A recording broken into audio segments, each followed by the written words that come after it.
Hello bachcho, let's see. The question says which of the statement is not true?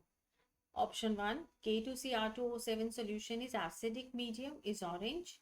K2Cr2O7 solution becomes yellow on increasing the pH beyond 7.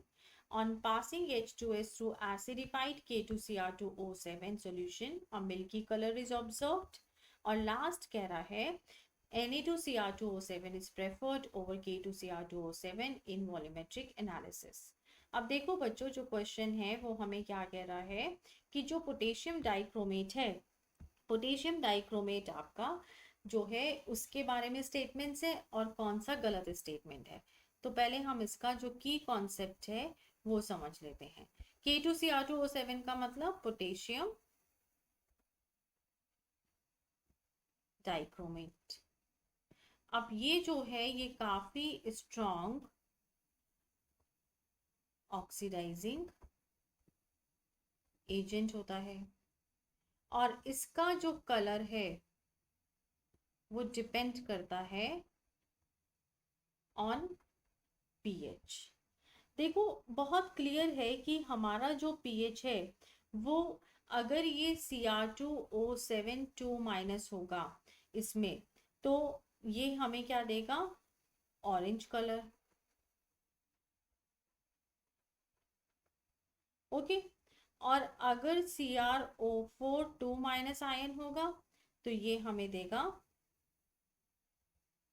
Yellow colour. अब देखिए Cr2O7 2- plus H2O, ये हमें क्या दे देता है, Cr2O4 2- plus H plus ion. Okay, अब हमारी अगर हम ये दोनों कंडीशंस देखें तो ये दोनों कंडीशंस किस पे डिपेंड कर रही हैं, ये डिपेंड कर रही हैं ऑन पीएच। ठीक है, अब कैसे डिपेंड कर रही है कि हमारा पीएच जो है या तो एसिडिक मीडियम में है या फिर हमारा पीएच जो है वो बेसिक मीडियम में है। तो अगर हमारा K2Cr2O7 सॉल्यूशन एसिडिक मीडियम में होता है तो उसका कलर क्या हो जाता है, ऑरेंज होता है। तो ये वाला स्टेटमेंट क्या हो गया हमारा, ये वाला स्टेटमेंट ट्रू हो गया।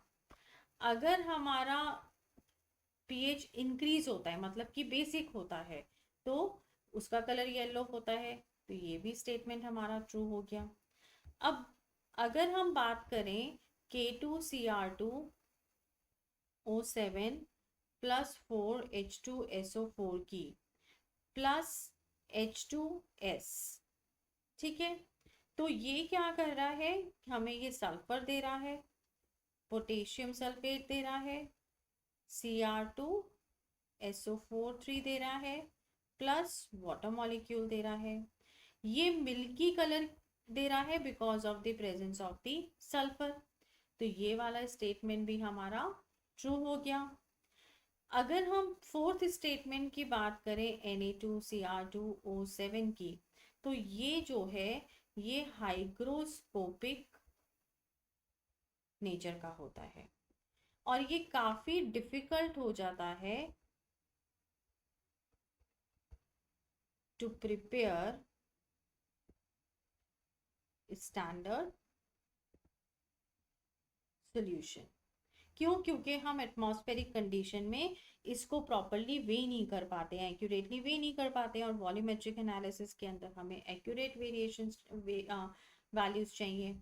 तो इस हिसाब से हमारा ये स्टेटमेंट क्या हो गया, फॉल्स हो गया।